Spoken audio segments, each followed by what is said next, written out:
You want to create pleasantness in your happiness, in your home, we don't know. 3-4 people are there, whether they're going to cooperate or not. If you want to create pleasantness in your city, there are too many people, we don't know whether they'll cooperate or not. If you want to create pleasantness in the world, you know, nobody in this world happens 100% the way you want them. Did your parents happen 100% the way you want them?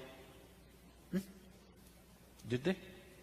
The children can say, it's okay. Did your friends happen 100% the way you want them? Did your spouse or partners happen 100% the way you want them? Not even your dog. These days they do their own things. Nobody happens 100% the way you want them, but that is not the problem. The problem is this one. This one is not happening the way you want him to be. That is the problem, isn't it? If this one happened 100% the way you want him, life around you, whichever way it happens, it's either a breeze or an adventure. Yes? It is either a gentle, the fragrance of the jasmine on a gentle breeze, or it's an adventure. There is no unpleasantness. Unpleasantness is happening from within you, never from outside of you. No, you don't know how unpleasant my boss is. No, he only causes, at the most, if he's causing unpleasantness around you. He cannot cause unpleasantness within you, isn't it? This is your work. This is completely your work, isn't it? Why would anybody cause unpleasantness to himself? Simply because we have chosen to live unconsciously, just as a compulsive reaction to everything that's happening around us.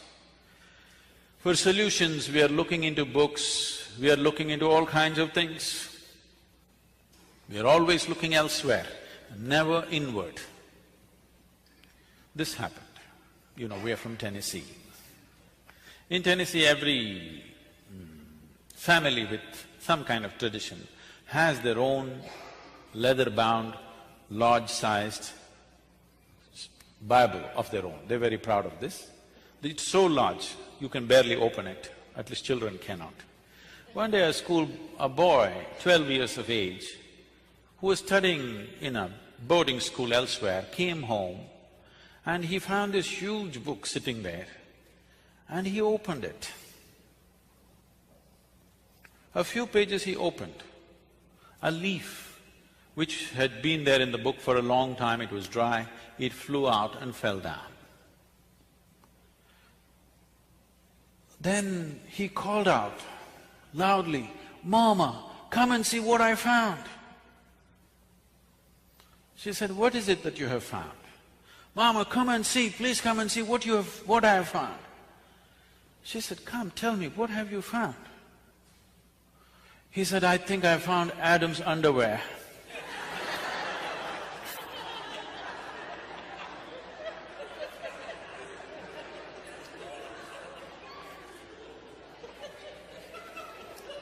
What is written there and how you perceive it is you, even now. Even now, how you experience every situation is you. What is happening around you and how you experience is essentially you. What is written there and what you make out of it is essentially you. Just see, in the name of caste, creed, religion, race, nationalities, how much of a mess we have created on the planet. I'm sure every one of these things initially started with the greatest intention of human well-being, definitely. But just see what a mess we are. Simply because you can find an Adam's underwear in a book, you don't know what you will pick up. So, there is a way where there is no room for misinterpretation. That way is to turn inward, not to seek solutions outward. For outward things, you can seek outward solutions. For inner things, you seek inner solutions. Turning inward, what does it mean? Right now, as I earlier mentioned, the only way you can perceive is through five sense organs: seeing, hearing, smelling, tasting, touching. All these things are essentially outward bound. See, you can see what's around you. You cannot roll your eyeballs inward and scan yourself. You can hear this, but so much activity in this body, you cannot hear that. If an ant crawls upon this hand, you can feel it. So much blood flowing, you cannot feel it. In the very nature of things, sense organs are outward bound, but everything that you experience is happening from within. This is the fundamental human predicament. Only if you turn inward, then you are into what you are referring to as India studies. Otherwise, India is a glorious chaos. Lot of Indians miss it. Too much order in America. Once in a way they have to go out and get lost and have a diarrhea at least. Yes or no? If not enlightenment, at least a diarrhea. You must eat the street food and something must happen. No, it need not be like that. It is just that it's very organic. It is always depending upon touching the inner genius within every human being. It is not depending upon the organization of the outside, which can be very chaotic. For a person who's been born and brought up in Western societies, India could be bewildering and scary. But you will see, Indian people are so much at home with the chaos because it's so organic. Everything is happening because of the human being. If one human being stops being human for a moment, everything collapses. So you can't afford to be mechanical about your life. You have to be conscious, otherwise you cannot manage even simple things in home. Initially, this was created consciously. Over a period of time, other things have happened, unfortunately. Now, this whole process of looking inward, what does it mean? Can I tell you my own story? It's okay with you? You're becoming very serious, it scares me. Shankaran Pillai came to United States. He had an international driving license. So he decided to take his car, his son-in-law's car, out for a spin.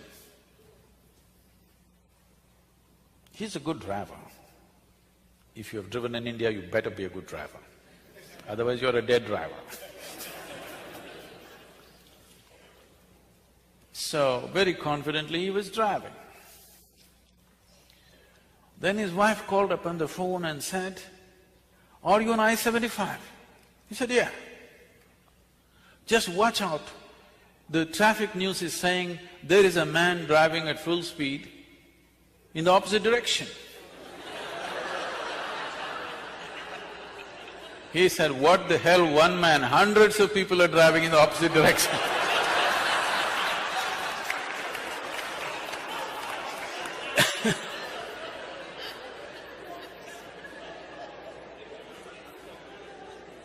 But he's very comfortable. So what does turning inward mean? This happened to me when I was just 3-4 years of age. Suddenly one day I realized, I don't know anything. I don't know anything means I don't know anything at all. If they give me a glass of water, I do not know what is water. When I say I do not know what is water, I know how to use it. I know if I drink it, it'll quench my thirst and so many other ways of using it. But I do not know what is water. Do you know what is water even today? With all this scientific exploration, you must understand, we have not understood a single atom in its entirety. We know how to use them, but we do not know what it is, even today. It is the only thing available in all the 3 states on the planet. 2/3 of the world, the planet itself is water, 2/3 of your body is water. If you want to look for life, you look for water. A drop of water means you think life is possible. It's the very basis of your existence on this planet. But you do not know what it is. So they give me a glass of water, I keep staring at this for 3-4 hours at a stretch. If I find a leaf, I will stare at it 5-6 hours. I sit up in my bed, staring at the darkness for the whole night. My dear father, being a physician, started thinking, I need psychiatric evaluation. This boy is just staring at something or the other, unblinking for hours on end, he's lost it. My problem is, I look at this, I do not know what is this, how to shift my attention to something else, I'm just stuck to it, paying attention to it. In this condition, they sent me to school. I went to school and my mother told me, you must pay attention to the teacher. I went and paid attention. The kind of attention they would have never received in their life. Initially, I understood the words that they were speaking. After some time, I realized they're only making sounds. I am the one who is making up the meanings in my head. Even now, see, I'm only making sounds. Because you presume you know English language, you're making up the meanings. A language is a conspiracy between 2 people. Yes? Suppose I start talking in a language that you do not understand, it will be just sounds. Even now I'm only making sounds, you're making up the meanings. And there is a code book for this conspiracy called a dictionary. So I realized I'm making up all the meanings in my head, and I stopped making up the meanings. Just the sounds. These teachers come and keep on making sounds. The problem with most people is, the moment they cannot understand, they will not pay any attention. Please especially things that you do not understand, you must pay attention, isn't it? Yes or no? What you do not understand definitely needs your attention. But generally the thing is, the moment you cannot understand, you don't pay attention.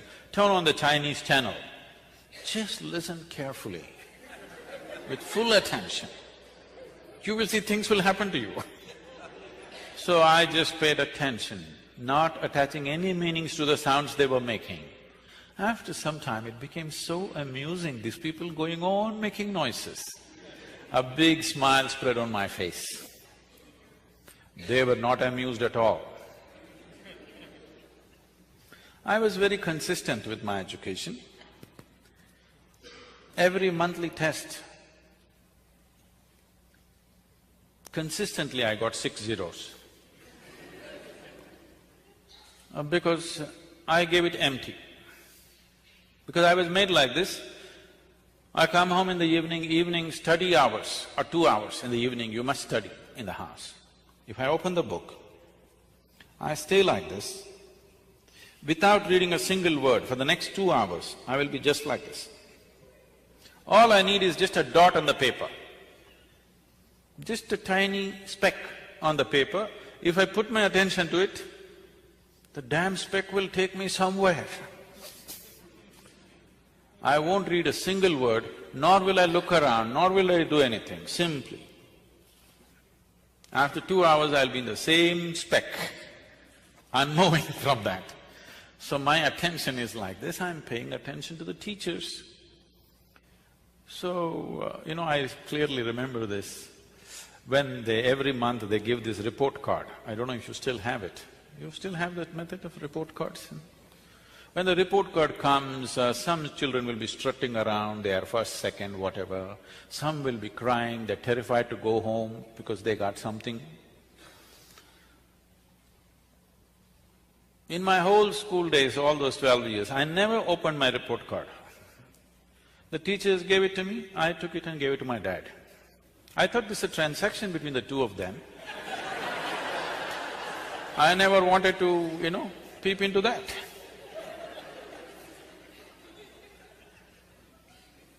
And I never was retained in any class, I always went on. About 4 years ago, this school where I studied over 4 decades ago, they came to invite me for their 125th anniversary of the school. They were inviting all the prominent alumni. They came to invite me. I said, see, please, why me? I was not just a not good student, I was not even a student. Don't take me back to the school.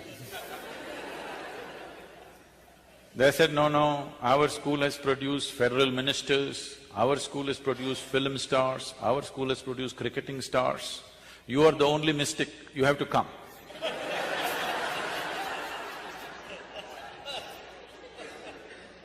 I said, okay. And I stood up to speak in this quadrangle, the same oppressive buildings.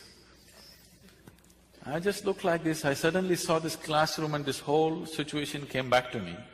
I was about 12 years of age.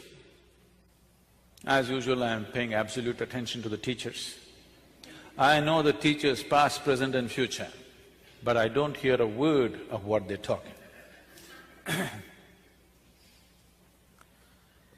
So that particular afternoon, this teacher is trying to get some response from me. But these are times when for 3, 4, 5 days, I wouldn't utter a single word. Because when you don't know anything, what do you say? What is there to say? You know nothing. If you look at a leaf, you don't understand that in entirety. If you look at anything, you don't understand in its fullness. So there's nothing to say. He tried 35, 40 minutes trying to get some response. Nothing came out of me, I was paying full attention to him. He came, held me by the shoulder, shook me violently and said, you must either be the divine or the devil. I think you are the latter. Till now, till that moment, my problem was, what is this, what is that, what is that, what is that? But there was one clarity that this is me. Suddenly this man confused me about this also. I looked, well, am I devil, am I divine, what the hell am I? This was very clear that this was me, but this man brought this confusion about this also. I tried to stare at myself, it didn't work, so I closed my eyes and sat. Initially hours, then it went into days. Once I closed my eyes and sat, I thought, in my experience, I felt it's about 25, 30 minutes. When I opened my eyes, a whole crowd of people around me, garlands around my neck, people are trying to pull my feet, pulling legs is a part of Indian tradition. And somebody wants to know about his business, somebody wants to know when his daughters will get married. I said, how the hell did these people manifest here? Where did they come from? Big crowd. They said, you have been sitting here for 13 days. In my experience, I just sat there for 25, 30 minutes. I closed my eyes and I opened my eyes, a big crowd. Why I'm telling you this is, life is in many more ways than the way you understand and experience life through the 5 senses. The 5 sense organs are enough for your survival. If you want to just survive, these 5 things are fine. But if you want to know life, these 5 sense organs are not good enough, because this gives you only a comparative perspective of everything. What you know by comparison, see, you know light only because you know darkness, isn't it? The nature of sense organs is such, if you see this part of my hand, you cannot see the other part of my hand. Even if you take a grain of sand, if you see one part, you can't see the other part. If you're experiencing light, you cannot experience the darkness. This is the nature of sense organs, and everything is in comparison. For example, let's say you're 6 feet tall. Now, you stand like a tall man, you walk like a tall man, you think like a tall man, you feel like a tall man, and you are a tall man. Suppose you went to another society where everybody is 8 feet tall. Now you stand like a short man, walk like a short man, think like a short man, feel like a short man, and you are a short man. So what you know in comparison is only useful for survival in a particular situation. It is not a way of knowing life. There are the dimensions of perception which a human being has to activate. You need to understand what is needed for survival. Became active. The moment you came out of your mother's womb, all these things became active. You need to understand, they were not active when you were in your mother's womb. Otherwise you would know the whole human physiology. You didn't have to go to your medical school, you know. Your eyes were not open, your perception was not open. Only after you came out, it opened up, because without it you cannot survive. If survival is all you're seeking, this is fine. But once you come as human, somehow survival is not good enough, isn't it? When survival is in question, it's a big issue. Once it's taken care of, it doesn't mean anything. Isn't it so? There is something within you, always longing for something more. Whoever you may be right now, whatever you may be right now, you want to be something more than who you are right now? Yes or no? If that something more happens, what? What? You want something more? If that something more happens, what? Something more? It looks like you're looking for expansion. Okay, we will make you the king or queen of this planet. Now, don't look at me hopefully. You think I'll make such a blunder? Suppose you become the king or queen of this planet, will you be fulfilled, I'm asking you? You will look at the stars, isn't it? So there is something within you which wants to expand. I'm asking how much expansion would settle you for good? How much expansion would settle you for good? Hello? Unlimited. You're looking for infinite expansion, a fantastic desire, but a hopeless method. Your longing to become boundless is wonderful. See, there is something within you which does not like boundaries. Suppose I imprison you in a 5x5 cubicle right now, you will feel horribly imprisoned. Tomorrow, we will liberate you into a 10x10 cubicle. You will feel wonderful for a day, and again the same thing. Then we will liberate you into a 100x100 cubicle. You will feel wonderful for 3 days, and again the same thing. It doesn't matter where I set the boundary. The moment you can feel the boundary, you want to break it. Yes? There is something within you which does not like boundaries. There is something within you constantly longing to become boundless. You may be trying to settle this either unconsciously or consciously. If you're trying to settle it unconsciously, you think going out shopping will settle it. It does for a moment, again tomorrow the same thing. Or reading a book will settle it, or conquering something will settle it. All these things settles you for some time, and again the same thing. The moment you can feel the boundary, again it's a problem, isn't it? There is something within you longing to become boundless. You need to understand this. Boundaries are essentially the nature of the physical. The physical exists in this universe, the physical exists in creation only because of defined boundaries. I can call this a physical body only because there is a defined boundary. If I take away the boundaries of this body, could you call this physical? If it is all over the place, would it be physical? Only because it stays within a defined boundary, it's physical.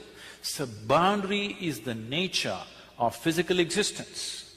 There is something within you longing to go beyond all boundaries.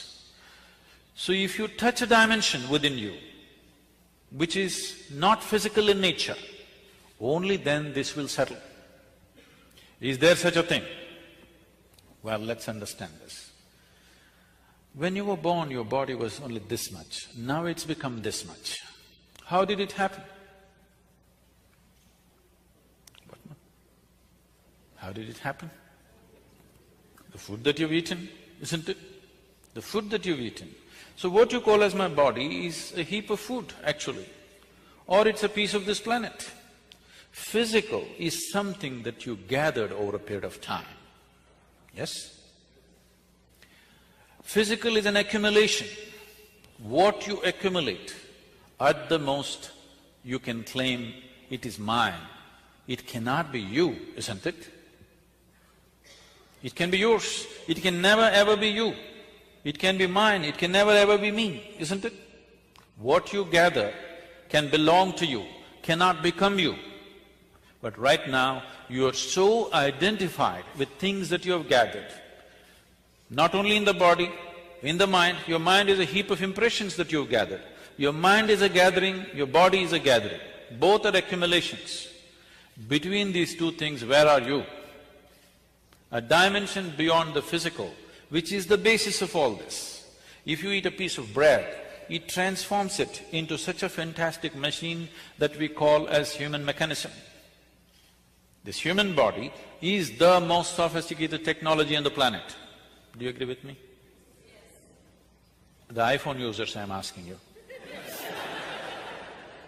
Because I see you so deeply engrossed in it, you seem to think it's more than the eye. Now, this is the highest level of technology found on the planet. Everything else is a small imitation of this, isn't it? And with what are you manufacturing this? With a piece of bread, with a carrot, with an apple, with whatever you eat. Just about anything that you eat, even if you eat the so-called junk food, even that is becoming wonderful technology. So there is an intelligence here, there is a competence here, which is capable of transforming a piece of bread into such a highly sophisticated machine. If only if you had access to this intelligence consciously, you would live your life magically, not miserably for sure. So how often do you touch this? Every human being touches it at some moment in his life. If you can consciously touch it, definitely you would stay in touch with it, isn't it? If you accidentally touch it, then it happens accidentally. Most beautiful moments in people's lives, unfortunately, are generally accidental. People come and tell me, Sadhguru, I met such a wonderful person. I say, stop. Why are you not that wonderful person? Why is it that you're meeting such wonderful people? If you are feeling absolutely wonderful, anything that you look at looks wonderful, isn't it? Yes or no? Have you noticed this? When you're happy, you appreciate everything. When you're miserable, everything is… the whole creation is a rubbish. Yes or no? So this possibility is not in the Himalayan cave. This possibility is not geographically located in India. This possibility is here with every one of us. Whether we turn inward or we squander our life outward, that's all the choice you have. Because the experience of life, the quality of your life is right now determined not by what kind of clothes you wear, what kind of car you parked outside, what kind of home you live in. This moment, what is the nature of your experience? Is it immensely pleasant or unpleasant or seesawing between the two? That determines the quality of your life.